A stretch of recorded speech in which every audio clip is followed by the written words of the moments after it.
When you're talking to colleagues, when you're talking to coworkers, you're asking them to do stuff for you, you're asking questions to get information, you're asking yes no questions. There's a lot of talking with coworkers, and sometimes you have to tell a coworker what to do. There are lots of different types of jobs, lots of different types of actions in those jobs, lots of different responsibilities in those jobs. And I thought, what a great way to practice that vocabulary. We'll just do it with the imperative mood, right? When you're talking to a coworker and you tell them what to do, you could be either direct or you could be a little bit indirect.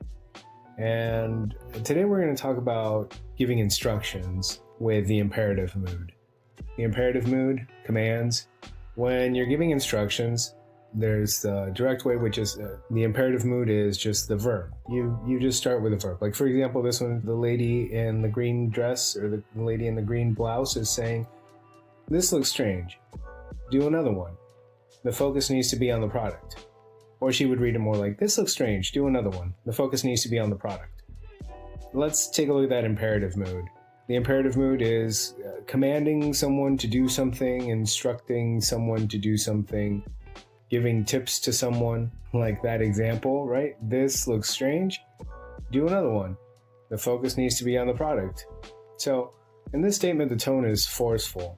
And for the imperative, we use the base form of the verb.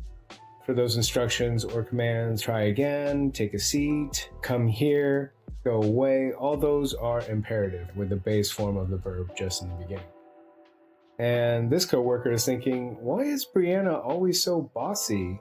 Right? Why is she always so direct and like the boss, right? I mean, yeah, she's the boss, but she could try to say things in a nicer tone. We should maybe try to be nice. Let's try to be nice by being less direct. Remember, it's not great to be ordering people around, bossing people around, giving them instructions all the time with just the imperative mood. Soften the message, make it more human. Softening your message, be less direct, and your colleagues will appreciate it, right? You don't want to sound like you're the boss of everyone. You want people to like you. It's called soft skills. Soft skills are the ability to communicate, the ability to lead, the ability to understand. We're not machines, right? We're humans. So your colleagues will appreciate it if you soften your message. And to do that, we use "we" and or "could" to sound more agreeable. "This looks strange. Maybe we could try another one." We ought to focus on the product.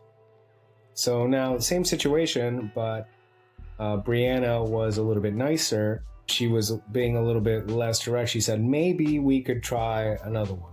Yes, it's less direct, but it sounds more personable. In this statement, the speaker's tone is more personable. So using a modal like could or can, might, and ought to makes the sentence softer because these modals make the sentence less direct. A lot of the time, the imperative mood is great for sharing quick tips and advice. Here's another example. Two co-workers. This one here is saying, "Add a pivot table." A pivot table is something that we use in Excel. He says, "Add a pivot table. It'll help summarize all the information." But you don't want to use the imperative mood all the time. You want to use it only every now and then, just for quick information, because then people will start saying, that guy or our coworker, he's not very friendly. He's too direct. Maybe it's a cultural thing. Here's another example. We use the imperative mood all the time. He says, "Contact the supplier. I think that they can give us a discount." But if we don't want to command our coworkers all the time, being indirect is an important skill. So here he says, "We might want to contact the supplier. I think that they can give us a discount. We might want to." Here's one that's direct. He says, "Schedule a meeting with Cindy and her team in the Miami office. Something's off." Something is off. There's an expression. So back to the example here. Same message, just a little bit softer. "Could we schedule a meeting with Cindy and her team in the Miami office? There's something amiss." Okay, it sounds a little bit nicer. Remember that it's nicer to be indirect, and it's very nice to use inclusive language like "we." Going back to that first one, right? The first one is more direct. He says, schedule a meeting with Cindy and her team in the Miami office. Something is off, which is fine. It's fine to say that in that way. So here's some more examples.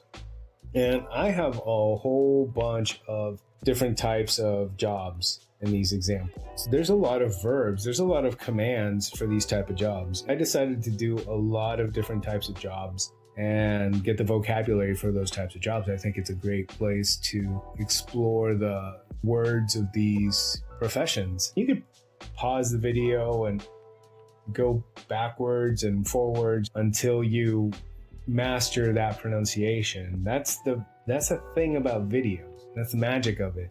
You don't have to be the most perfect speaker for an hour. Try to be the most perfect speaker for 30 seconds or for 1 minute.